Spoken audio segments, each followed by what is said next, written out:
it's almost like time stopped. There were still things, background TVs playing, lights blinking, drinks that had just been poured, checks that are about to be paid, food half eaten. And that's not even thinking about the bodies on the ground. But when you actually see everyone lying down in one place, or everyone down in one place, or their final positions, you can feel it. In addition to police, fire, EMS, there's always another team that responds to tragedies, the medical examiners, like Dr. Joshua Stephany. He is speaking about this for the first time. When I heard the number 11 or 12 people deceased at the hospital from one shooting, I said, that's a lot, but our normal staff can handle it. Then as the morning went on, I started getting more texts, more calls. Then I realized the scope of the disaster, or the event, that numbers were starting to come in, 20 at the nightclub, 30 at the nightclub. For all of the victims, figure out cause and manner of death.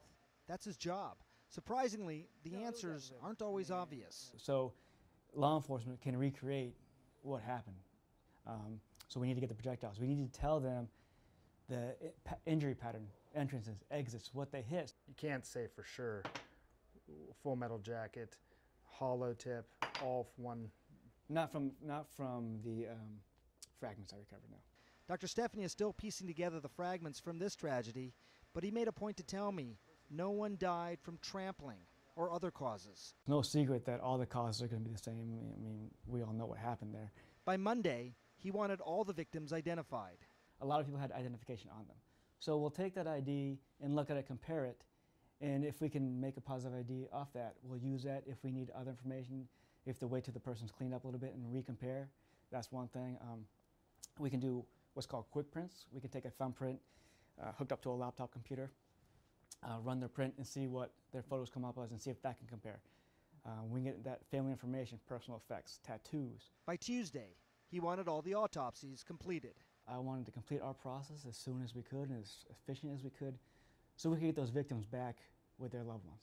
I think that was very important to myself and the rest of my staff. We're a public office. We serve the public, and that is, I think, a public mission to reunite those people with their families. Another sign of respect that you won't find in any rule book. It was important for you to separate the shooter from the other victims. Myself and my staff, we just felt it was only right. There was no legal reason for it, no normal protocol for it. We just felt in our minds it was probably best, ethically, maybe morally, to keep them separate. So the shooter was transported by himself.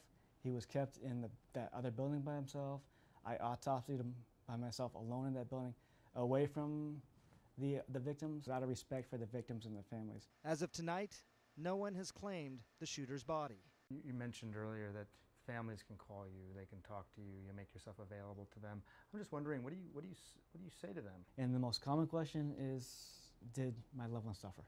And honestly, 99 out of 100 times, that is the question they ask. In cases such as this, I will tell them I don't think they suffered one bit. I didn't see any evidence of movement or trying to struggle. Like I said in the beginning, when I got in there in the scene, it's almost like everyone just stopped and laid down where they were. Dr. Sanjay Gupta, CNN, Orlando.